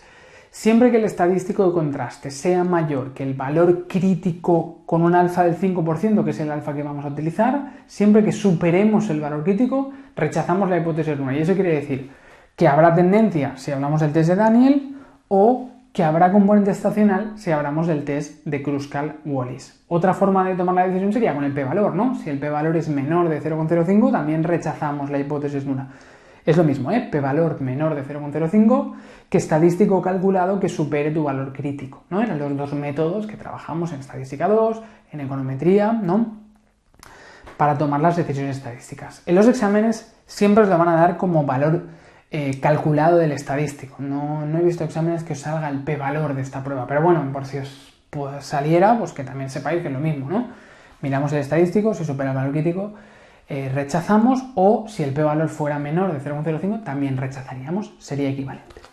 Bien, vamos a ver cómo os lo preguntan en los exámenes. Los exámenes lo preguntan así, nos dicen, ejemplo, en una serie temporal mensual sobre las ventas de una empresa en expansión, hemos obtenido una Z del test de Daniel de 2,33. Nos dicen que tenemos una empresa, ¿no? Que tenemos con un test de Daniel de 2,33. ¿Cómo interpretamos que en el test de Daniel nos haya salido 2,33 de valor Z? Pues el 2,33 supera el 1,96, así que la decisión sería que rechazaríamos la hipótesis nula. Eso quiere decir que sí hay tendencia, ¿no? Así que podemos decir que las ventas de esa empresa, que de hecho ya nos dicen que está en expansión, que están aumentando ventas, el test de Daniel nos dicen que tiene una tendencia significativa, ¿no? Y dice que la H de Kruskal-Wallis ha sido 16,85, ¿no? En la prueba de Kruskal-Wallis nos ha salido un estadístico de 16,85. ¿Eso qué quiere decir? ¿Supera el valor crítico? ¿Cuál sería nuestro valor crítico en este caso? Nos hablan de que la serie es mensual, así que sería un h cuadrado de S-1, es decir, 12 meses que tiene un año, ¿no? Menos 1, es decir, un h cuadrado de 11 grados de libertad. Hay que trabajar con 11 grados de libertad, así que comparamos el 16,85 con el 19,68, ¿no? Que tenéis en el dossier, ¿sí? Así que como el valor 16,85 no supera el 19,68, pues la conclusión en este caso es que no rechazamos la hipótesis nula, y eso quiere decir pues que no tenemos componente estacional, ¿sí? Venga, así que esto es una pregunta de examen, pues lo explicaríamos un poco más, ¿no? El test de Daniel tiene esta nula, esta alternativa, el valor del estadístico ha superado el valor crítico, hemos rechazado, hay tendencia, ¿sí? Y el test de Kruskal-Wallis, donde la nula es que no hay componente estacional y la alternativa que sí lo hay, ¿no? El valor del estadístico no ha superado el valor crítico, 16,85 ha sido inferior de 19,68, porque los datos son mensuales, así que nuestro valor crítico es el valor crítico para series mensuales de 19,68. No lo hemos superado, no hemos rechazado, así que no hay componente estacional. Así que, ¿qué tipo de serie sería? Pues es una serie que tiene tendencia, nos lo ha dicho el test de Daniel, pero que no tiene estacionalidad, ¿sí? Es decir, es una serie de tipo 3. Y por tanto, nos dicen que determinemos el tipo de serie temporal, pues sería una serie temporal de tipo 3, ¿no? Y haz un dibujo aproximado de la serie. Sé que tengo tendencia, pues un dibujo aproximado pues podría ser este, ¿no? Además nos han dicho que la empresa está en expansión, es decir, que está aumentando sus ventas, pues se supone que si está fuera la variable ventas, pues sería creciente. Si nos hubieran dicho que la empresa está teniendo problemas, pues entonces podríamos decir, ¿no?, que sería algo parecido a esto, ¿sí? Es decir, sería una tendencia decreciente. Pero como nos dicen que la empresa pues estaría en expansión, no sé qué, y tenemos que hay tendencia, pues sería pues algo parecido a esto, ¿no? ¿Sí? Algo parecido a esto.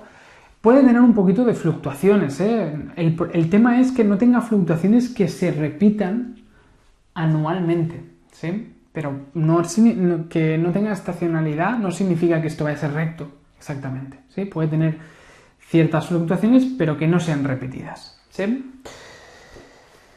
Venga, perfecto. Pues haríamos un gráfico aproximado, bueno, de todas maneras, que no lleve a confusión de que,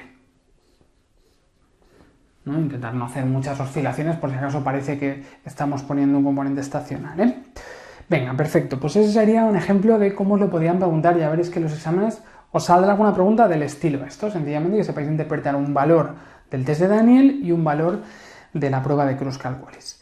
Bien, una vez se ha detectado si la serie tiene tendencia y o tiene componente estacional, en este caso tiene tendencia pero no tiene componente estacional, se sabe de qué tipo de serie se trata, en este caso era una serie tipo 3, ¿no? Y podemos aplicar los métodos de predicción no paramétricos correspondientes. Habrán dos tipos de métodos no paramétricos, los métodos de estructura fija y los métodos de estructura variable. Un método de estructura fija define el predictor de una sola vez, utiliza toda la información muestral y nos da una forma de predecir los datos, que nos sirve para toda la muestra, ¿sí? O sea, para todos los futuros periodos extramuestrales, como si dijéramos, ¿no? Es decir, deduce que hay una estructura detrás, una tendencia detrás, una forma de predecir los datos que será siempre igual. Así que cogemos todos los datos y con todos los datos establecemos estructuramos cómo vamos a hacer las predicciones. En cambio, en estructura variable definimos el predictor mediante un proceso iterativo donde se da entrada a las diferentes observaciones muestrales. Es decir, si la estructura es variable, quiere decir que se supone que la estructura no va a ser siempre la misma. Así que lo haremos como por partes. Hacemos primero una predicción con los datos más cercanos, luego hacemos otra predicción con los datos cercanos a este nuevo, luego una predicción con los datos más cercanos, ¿sí? Porque no estamos asumiendo que la serie sigue la misma forma siempre, sino que la estructura puede ir cambiando en función del tramo de la serie, así que tendremos estructura variable, cogeremos los datos alrededor de la predicción para ir haciendo las predicciones. Estructura fija, definimos el predictor una sola vez utilizando toda la información muestral. Estructura variable, definimos el predictor mediante un proceso iterativo, dando entrada iterativamente a las observaciones, a cada una de las observaciones para ir haciendo las predicciones de forma gradual. Venga, muy bien. Bien, pues de este primer bloque de la asignatura, este bloque de análisis clásico de series temporales, ya hemos hecho un poco la introducción de los diferentes componentes, ¿no? De en qué se basa, de cómo detectar tipo de serie. Ahora lo que nos queda del temario va a ser cada uno de los tipos de series que tenemos. Vamos a ver diferentes métodos de predicción. Va a ser algo bastante mecánico de, en esta situación, pues ¿qué métodos tenemos? Pues tenemos este y este. Vamos a hacer un ejemplo de cómo se haría el cálculo para hacer predicciones con cada uno de los métodos. Pero de teoría, básicamente, esto es todo lo que es más de teoría pura con lo que vamos a trabajar. A partir de ahora va a ser diferentes métodos aplicados a los diferentes tipos de series. Así que vamos a la página 7 y empezamos con las series de tipo 1, ¿sí? Acabaremos con este vídeo con estas series de tipo 1. Venga, vamos a ver métodos de predicción para las series de tipo 1. Venga, series tipo 1. ¿Cuáles eran las series tipo 1? Pues series que no tienen tendencia y que no tienen componente estacional.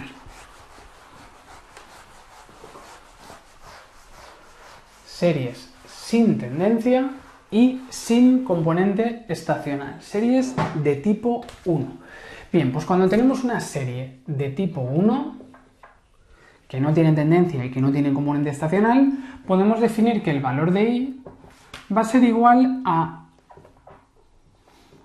un valor cercano a una constante, ¿no? Es decir, tendremos, como no tenemos tendencia ni tenemos un componente estacional, pues son valores que fluctuarán alrededor de un valor, que es el que llamamos el nivel, ¿no? La constante, ¿sí? Y luego más una parte aleatoria, ¿no? Que sería ese error de predicción. Así que esa sería la expresión que podríamos utilizar para definir nuestra variable i, nuestra variable endógena, ¿no? Van a ser valores que no crecen, decrecen y que se distribuyen alrededor de una constante de forma aleatoria. Bien, métodos que tenemos para trabajar con las series de tipo 1. Primer método, el método ingenuo. El método ingenuo va a ser un método con el cual vamos a hacer predicciones. Vamos a hacer predicciones a partir de sencillamente el valor anterior. Es decir, el último valor conocido de la serie nos va a servir como predicción para el siguiente. Tan sencillo como eso. Sí, vamos a poner aquí el método ingenuo.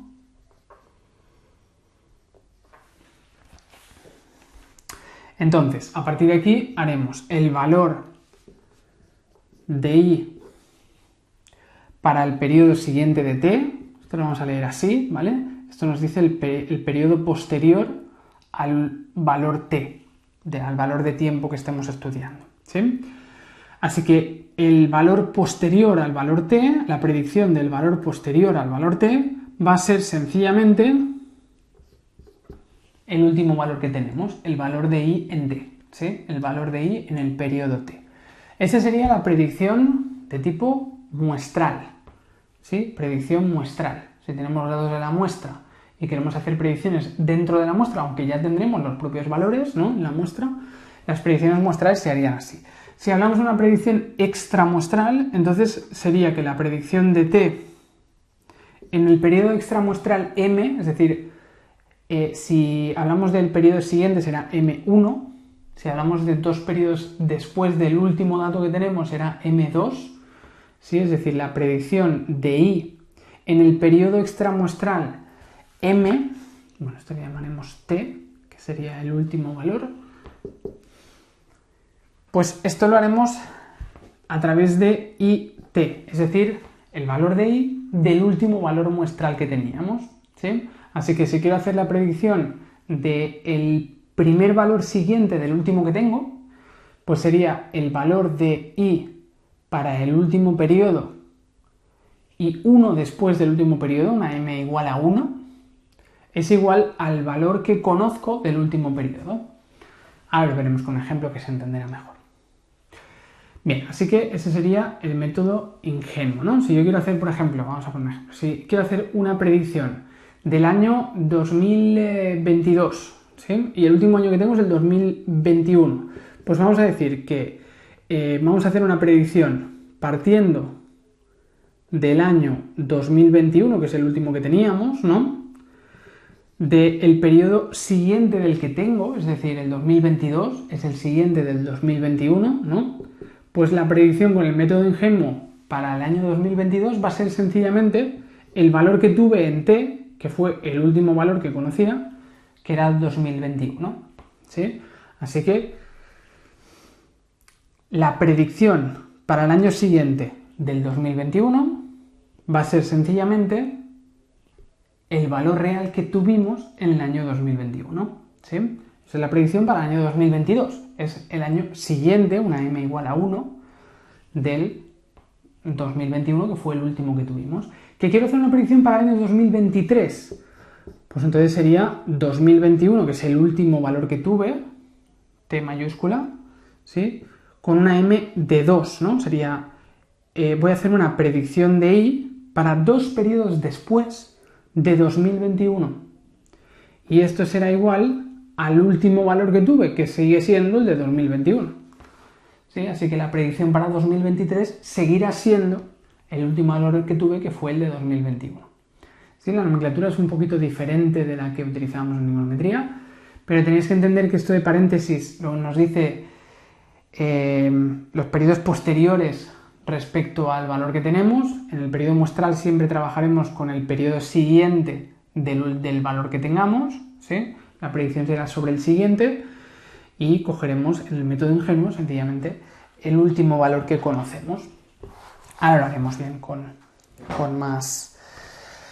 con ejemplos. Bien, luego tenemos el método de la media simple, método B, que es el método de la media simple.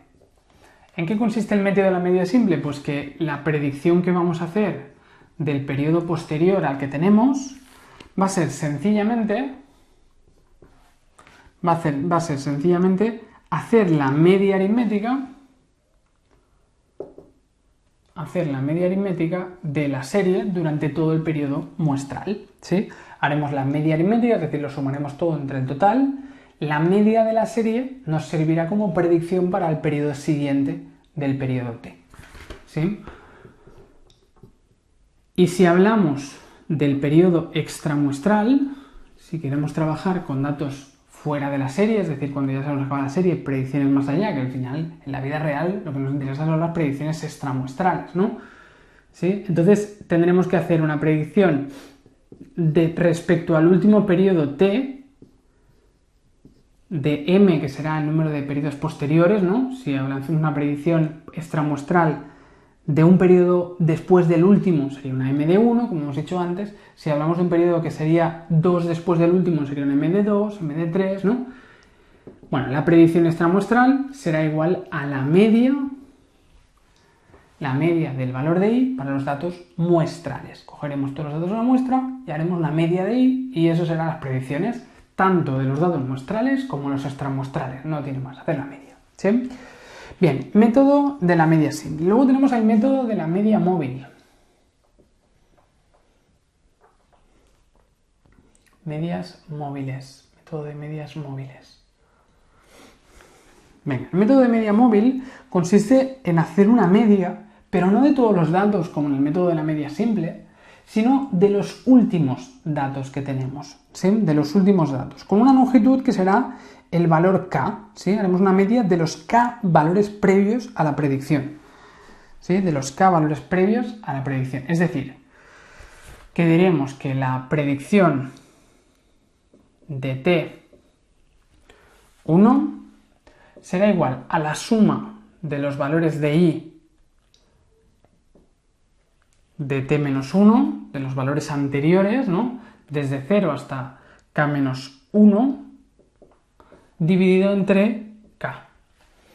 ¿Sí? Es decir, si la k es 3, quiere decir que vamos a coger los últimos 3 periodos y haremos la media de los últimos 3 periodos y la predicción será sencillamente esa media, la media de esos últimos 3 periodos. ¿Sí? Eso sería una k de 3. Si tenemos una k de 2, pues será la media de los últimos 2 periodos, esa será la predicción para el periodo siguiente.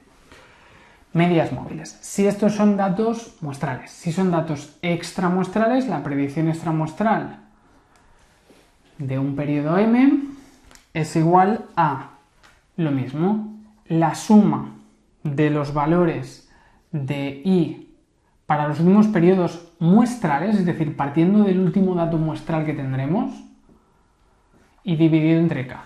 ¿Sí? Así que haremos la media de los k periodos, de los k últimos periodos muestrales, independientemente de la predicción que estemos haciendo, si es a un periodo posterior, a 2 periodos posteriores, a 3 periodos posteriores, será hacer la media de los últimos valores que tenemos, que como son periodos extramuestrales, siempre serán los últimos de la muestra. ¿Sí? Medias móviles. Y luego, por último, tenemos el método del alisado exponencial simple.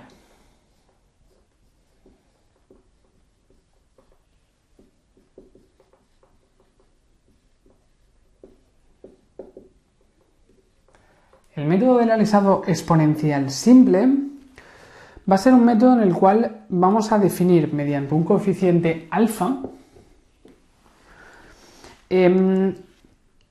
¿qué importancia le vamos a dar al último valor? Vamos a hacer la media, como si dijéramos, del último valor que tenemos y de la última predicción, de la predicción anterior. ¿Sí? Vamos a coger, para hacer la predicción, y vamos a coger la última predicción que se hizo y el último valor. Y le vamos a hacer una media ponderada, donde la importancia del último valor será el valor alfa. Así que vamos a hacer que la predicción para el periodo posterior de it, para el periodo posterior de t, va a ser alfa multiplicado por la it, alfa multiplicado por la it, la i del último periodo, ¿no? Más 1 menos alfa por la predicción de it menos 1, 1. ¿Sí? Es decir, la última predicción. Cogeremos el último valor y la última predicción. Y si hablamos del periodo extramuestral, entonces sería esto t mayúscula, esto sería m,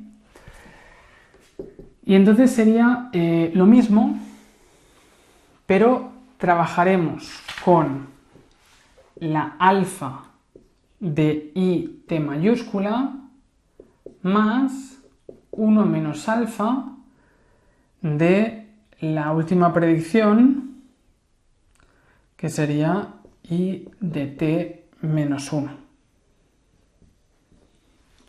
Bueno, podemos poner así, o poner entre paréntesis, lo mismo, ¿eh? Venga, así que fijaros que el alfa nos define qué importancia le doy al último valor, ya sea al valor anterior de la muestra o ya sea al último valor del periodo muestral, ¿sí? Así que el alfa nos define la importancia y luego cogeremos también la última predicción como referencia. Así que yo puedo coger un 80% del último valor y un 20% de la última predicción, y con eso hago la media, una media ponderada, ¿no? O un 50% del último valor y un 50% de la predicción, ¿no? Cuanto mayor sea alfa, quiere decir que más importancia le estoy dando al último valor. Así que menos alisada me va a quedar la distribución, ¿no? O sea, hasta el punto de que si el alfa fuera igual a 1, ¿no? Entonces querría decir que esto no lo estoy teniendo en cuenta, así que sería una predicción que sería básicamente si alfa fuera igual a 1, sería sencillamente el método ingenuo, ¿no? Así que cuanto mayor sea alfa, más suavizada va a quedar la serie, porque tendremos en cuenta más cuanto mayor sea alfa, menos suavizada va a quedar la serie, porque vamos a tener más en cuenta el último valor y menos la última predicción. Y cuanto más baja sea alfa, más alisada quedará la predicción, más suavizada, ¿sí? Porque vamos a tener que tendrá más importancia la última predicción, que depende de las anteriores y por tanto nos va a quedar más suavizada, ¿sí? Así que a más alfa, menos suavizada quedará la serie resultante de predicciones, ¿sí? Hasta el punto de que si alfa fuera 1, sería igual que el método ingenuo. Lo explico porque a veces os lo preguntan de teoría. Bien, vamos a utilizar estos 4 métodos para hacer predicciones. Venga, tenemos los años 1997. A ver.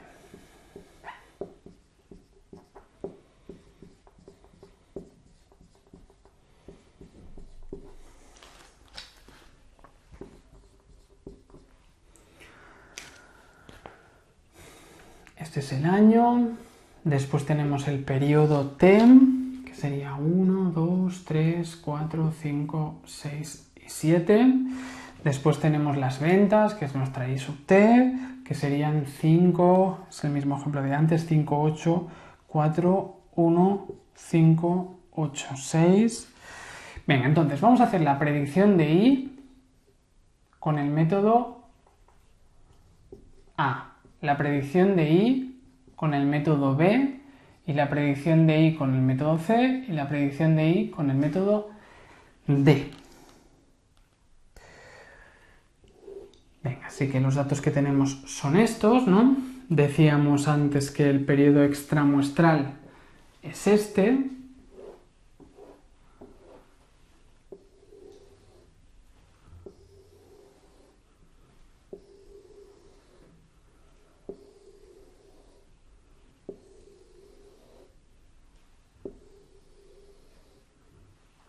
Venga, y remarcamos esto porque esto es nuestro periodo extramuestral, ¿eh? ¿Sí? Los datos los tenemos, los trabajamos hasta aquí, ¿sí? Luego el resto tenemos los valores, pero sería como después de hacer los cálculos, ¿no? Para hacer las predicciones. Bien, entonces, si queremos hacer el método ingenuo es sencillamente coger el valor anterior, ¿no? Así que, si queremos hacer la predicción, vamos a utilizar esta nomenclatura para que nos vayan familiarizando. La predicción para el periodo posterior a 1997, la predicción para el periodo posterior a 1997, ¿sí? Va a ser igual a ¿qué? Al valor real que hubo en 1997, ¿sí? A la I de 1997, es decir, 5. Así que la predicción de I en el periodo posterior a 1997, es decir, la predicción para el año 1998 es 5. Es coger sencillamente el valor anterior. Así que esto es 5, esto es 8, ¿sí? Esto sería 4, esto sería 1. Bien, y ahora llegamos al periodo extramuestral. ¿Sí? Tenéis un poquito de espacio debajo de la tabla para hacer las anotaciones que queráis, ¿eh? ¿Sí? Esto sencillamente es ir haciendo esto, ¿sí? ¿Y qué pasa con los últimos valores? Los últimos valores son los periodos extramuestrales que tengamos y es I sub T, es decir, la T mayúscula es el último valor que tenemos de la serie, el último valor muestral de la serie, que es este, el de 2001.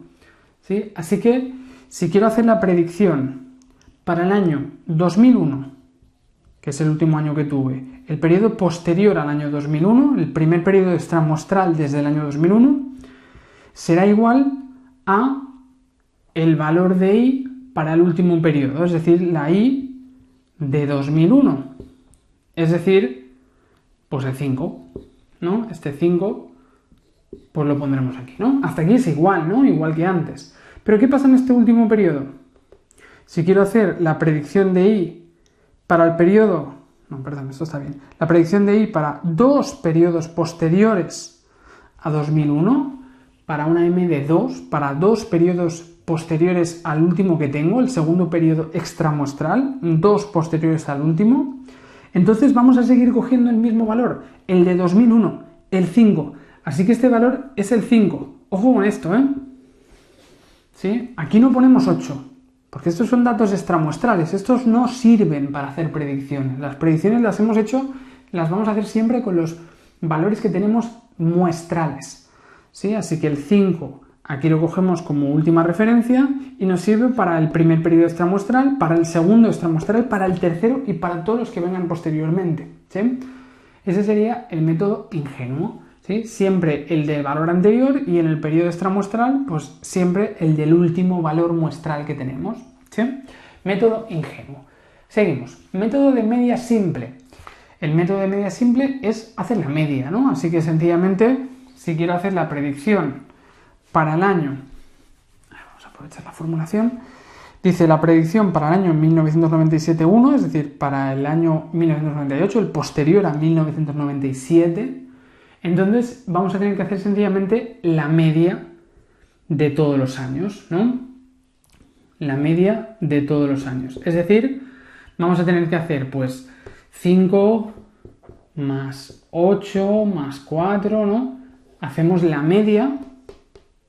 Ojo, hasta el periodo muestral, ¿eh? El extramuestral nunca lo utilizamos para predicciones, porque es como que no lo tendríamos todavía, ¿sí? Así que cogemos y hacemos la media hasta el 5. Es decir, vamos a ponerlo todavía, más 1 y más 5. ¿Sí? Y luego lo dividimos entre el número de periodos muestrales, que eran 5, ¿eh? ¿Sí? No dividáis entre 7, ¿sí? O no cogéis todos los datos. Son los datos muestrales, ¿eh? Nos sirven para hacer los cálculos. Si hacemos este cálculo nos daría 4,6. Bien, pues todas las predicciones que haremos nos darán igual a 4,6, ¿no? Es decir, este valor sería 4,6. Incluso el anterior también sería 4,6. 4,6, 4,6, 4,6, ¿no? Y en las predicciones que queramos hacer extramuestrales también es lo mismo, haremos la media de los datos muestrales, así que 4,6, 4,6, esto es todo igual. Bien, pues ya hemos hecho el método media simple. ¿Sí? Si queremos hacer la predicción para el periodo posterior,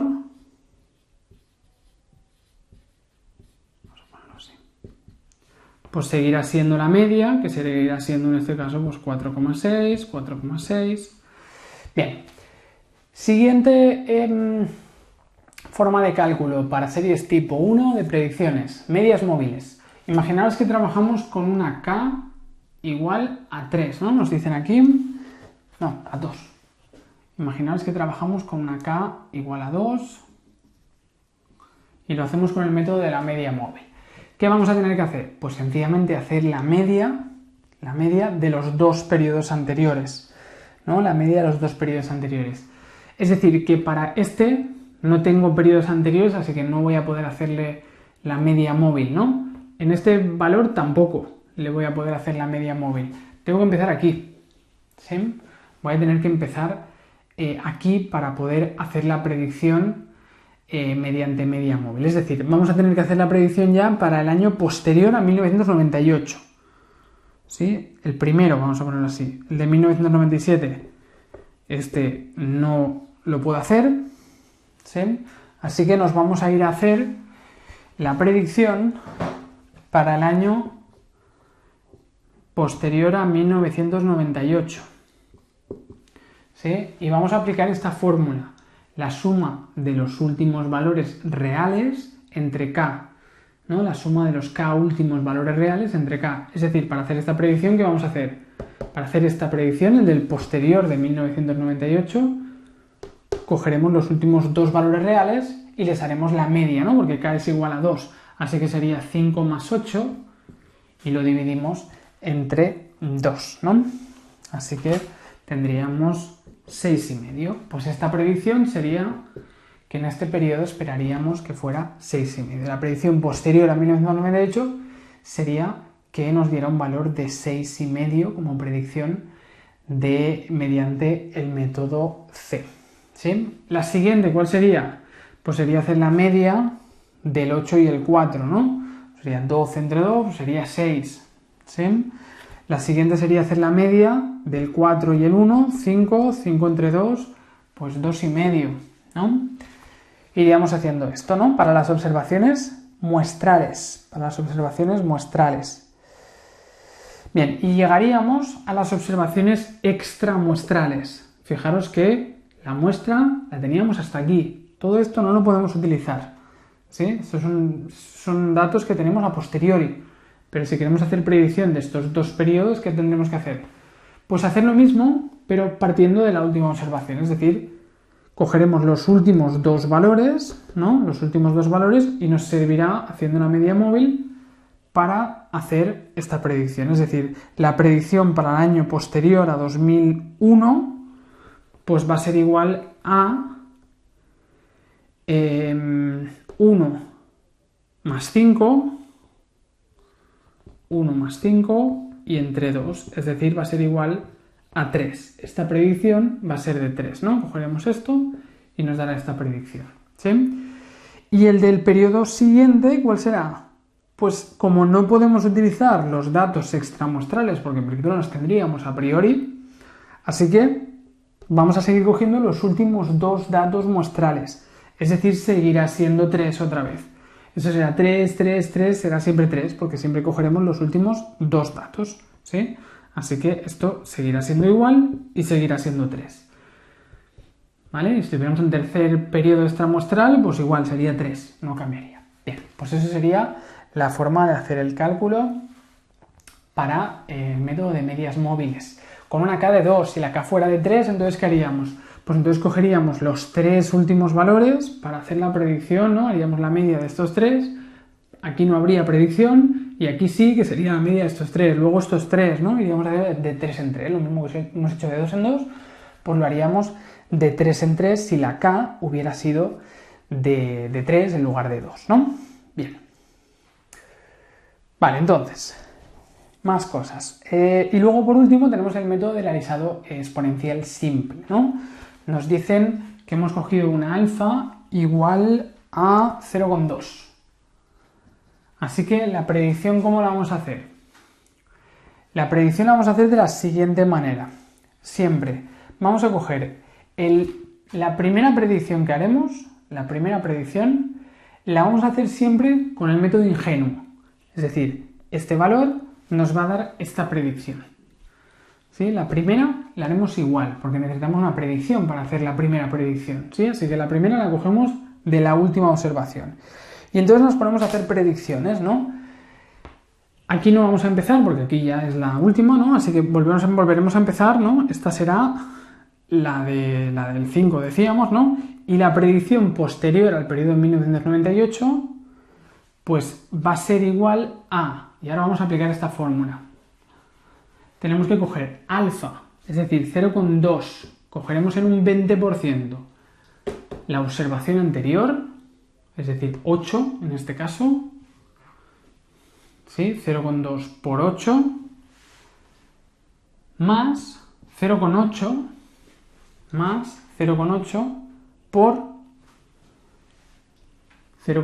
por la predicción anterior. La predicción anterior que tenemos es 5. ¿Sí? Vale, vamos a hacerlo mejor con la nomenclatura adecuada. Es decir, vamos a coger alfa por el valor de i sub t, que sería el valor de i real de 1998, más 1 menos alfa por el valor de i predicho para el año posterior a 1997. Sería esto. Es decir, sería 0,2, decíamos, multiplicado por 8 más 0,8 multiplicado por 5. ¿Sí? Y esto nos daría 5,6. Pues esta sería la predicción para el periodo posterior a 1998, 5,6. Siguiente predicción, ¿cómo la haríamos? Pues todo con el año posterior, es decir, sería el valor real, sería la predicción para el 1998-1, sería coger su último valor, que sería el 4, como valor real, y su última predicción, que sería el 5,6. Así que sería 0,2 por el último valor que tenemos hasta aquí, que sería 4, más 0,8 por la última predicción, que sería 5,6. Y eso nos daría igual a 5,28.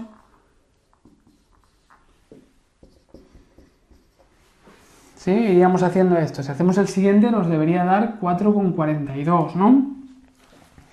Bueno, iríamos haciendo esto para todos los valores. Y llegamos al periodo extramuestral.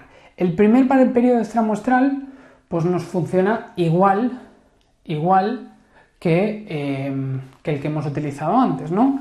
Es decir, vamos a coger el último valor conocido, este. Vamos a coger la última predicción, esta. ¿Sí? Así que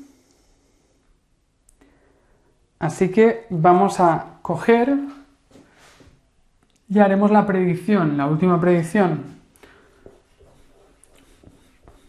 Cogeremos la predicción del 2001-1, ¿sí? La predicción extramuestral, el último dato es el 2001, el primer periodo extramuestral, 1, pues va a seguir la misma fórmula, es decir, sería 0,2 por el último valor real que teníamos, que era el 5, más 0,8 por la última predicción que tenemos, que es 4,42.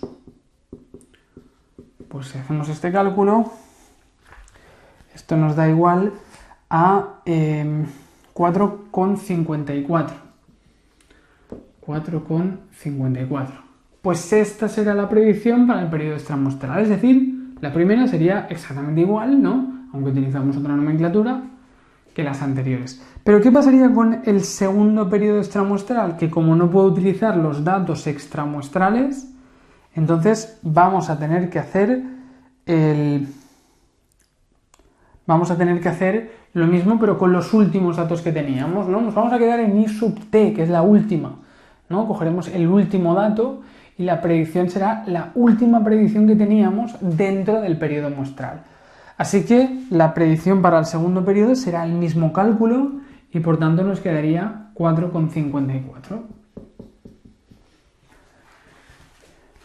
Venga, perfecto, pues nos quedaría ese 4,54 aquí. Bien, pues ya tenemos las predicciones, ¿no? Por estos 4 métodos para una serie de tipo 1. Las series más sencillas con las que vamos a trabajar van a ser estas, que son las series en las que tenemos que no hay tendencia y que tampoco hay un componente estacional. Así que tenemos estos 4 métodos para hacer predicciones, ¿no? Pues hemos visto cómo hacer predicciones.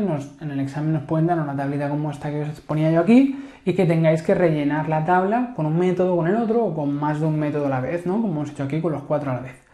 Sí, son los métodos más sencillos para hacer predicciones y es, bueno, que os vayáis familiarizando un poco con la nomenclatura que utilizamos en métodos de previsión y que sepáis aplicar las fórmulas en cada uno de los métodos. Recordad la diferencia entre las predicciones para el periodo muestral y para el periodo extramuestral, que siempre para el periodo extramuestral tenemos que utilizar los datos de la parte muestral, ¿sí? La parte extramuestral, estos datos no me van a servir, eso sería la realidad que podríamos analizar a posteriori, pero cuando hacemos las predicciones como que esto no lo tendríamos, ¿sí? Así que trabajaremos siempre con los datos muestrales para hacer predicciones.